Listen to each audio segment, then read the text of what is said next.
Welcome to Amy's whistle-stop tour through the law.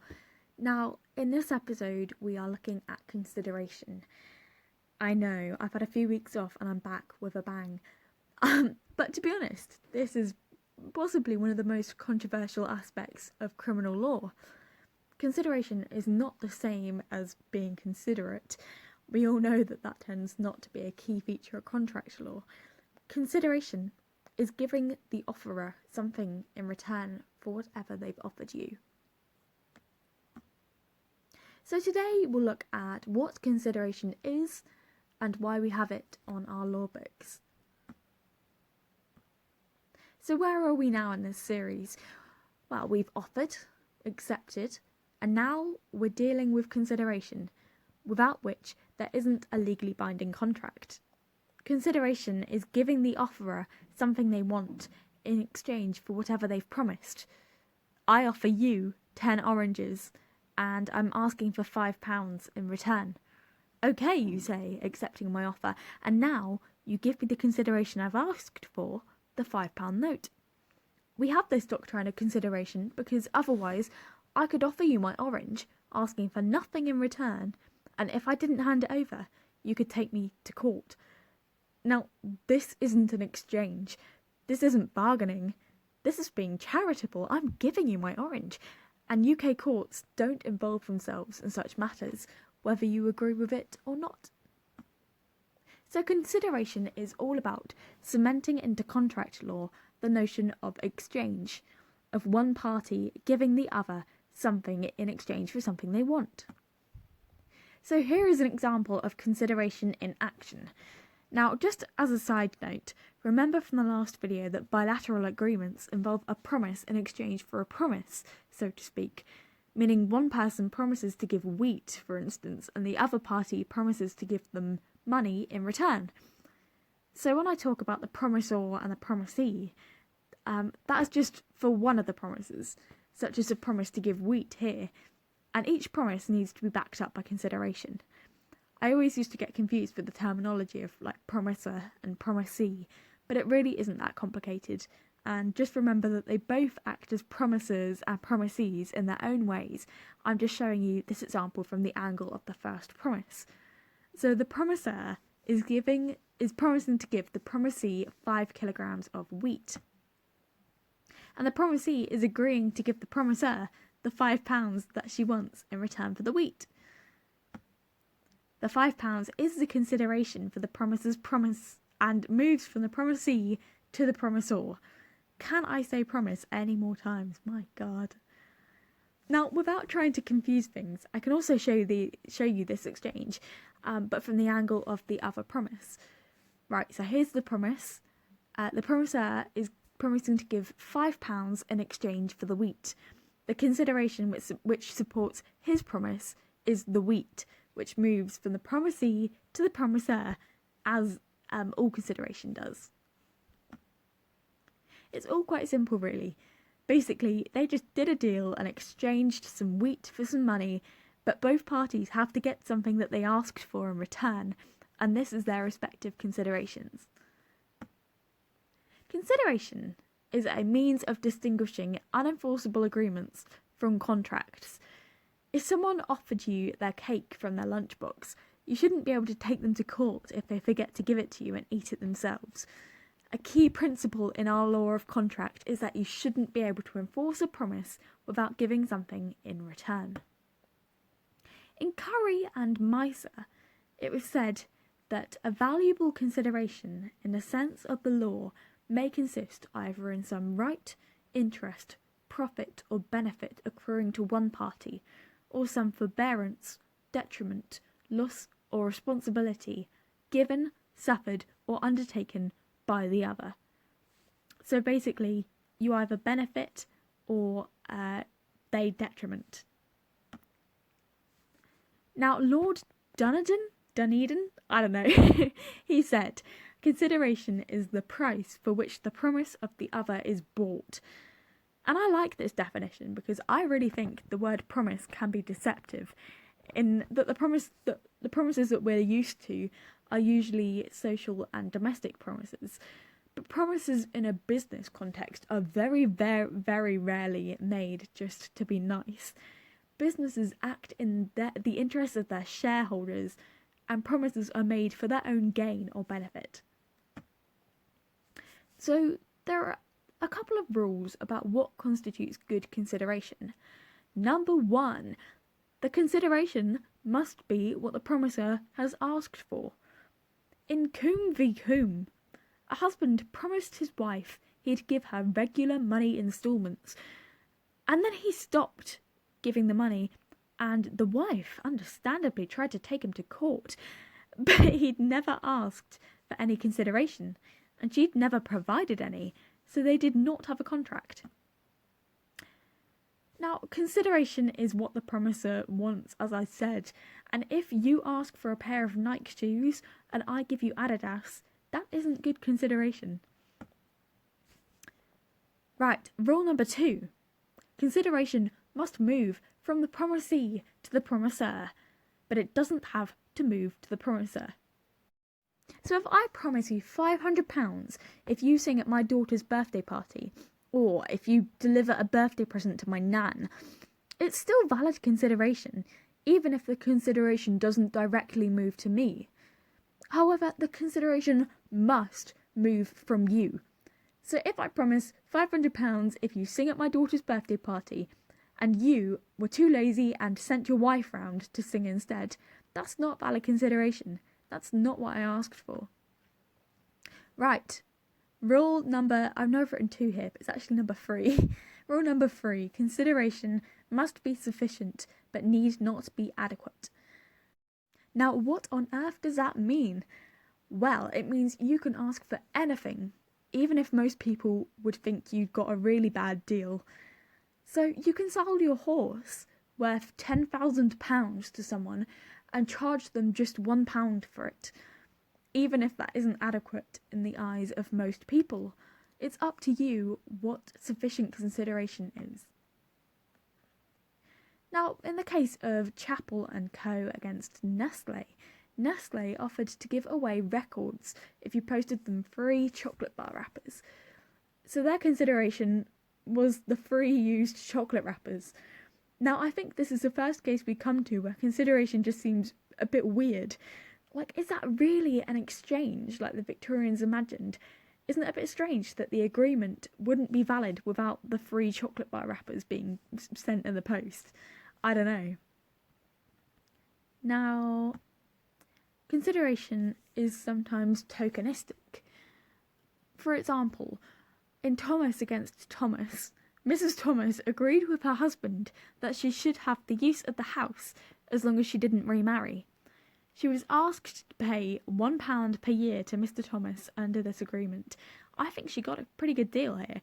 Now, it was held that the payment of £1 per year was good consideration for the promise. So they had a contract even though she only gave £1 in exchange for full possession of a house.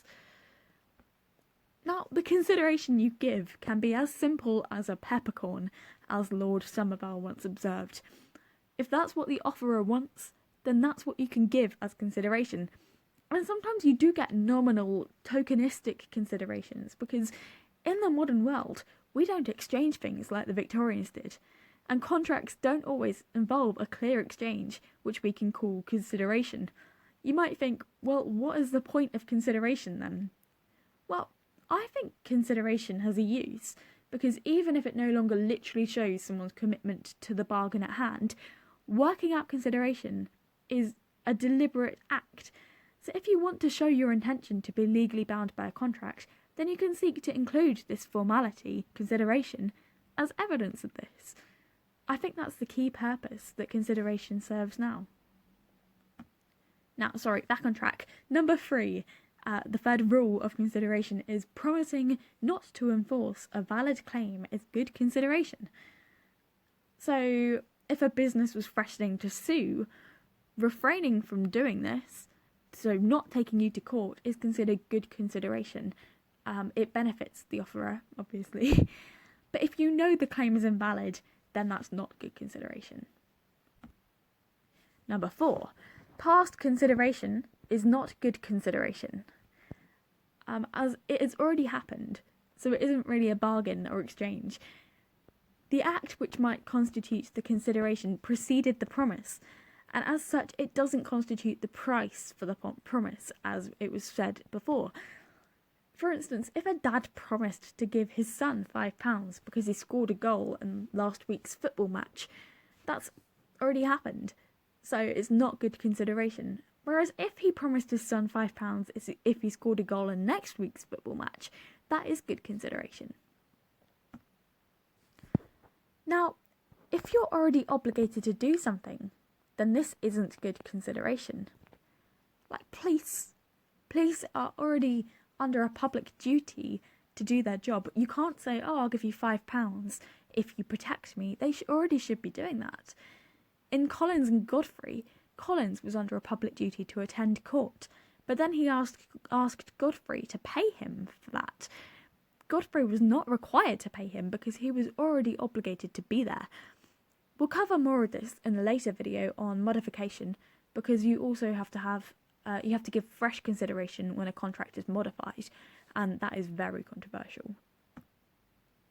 So, in the case of Ward v. Byam, I can never say these names, a father agreed to pay the mother of a child £1 per week to look after the child and keep the child happy.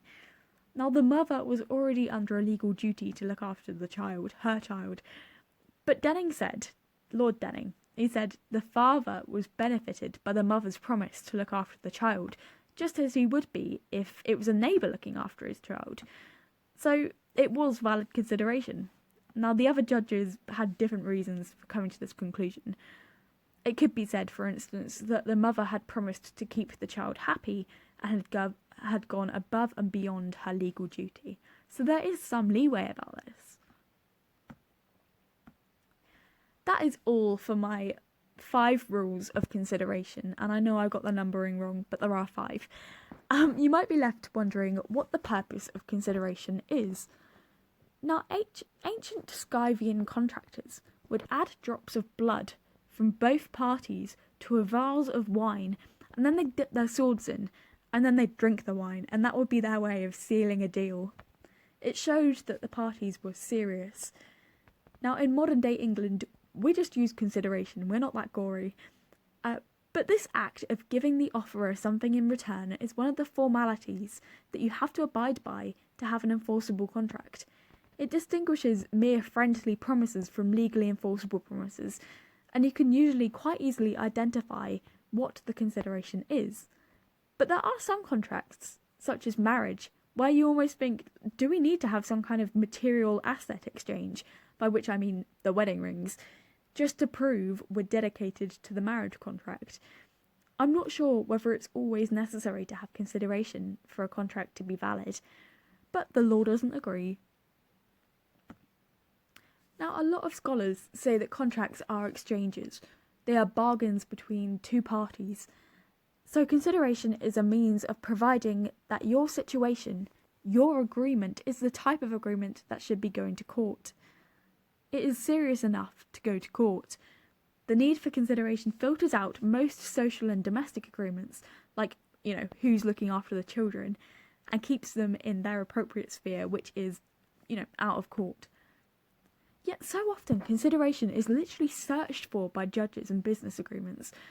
A commenter said, English judges are astute at snuffling out some consideration lurking in the background.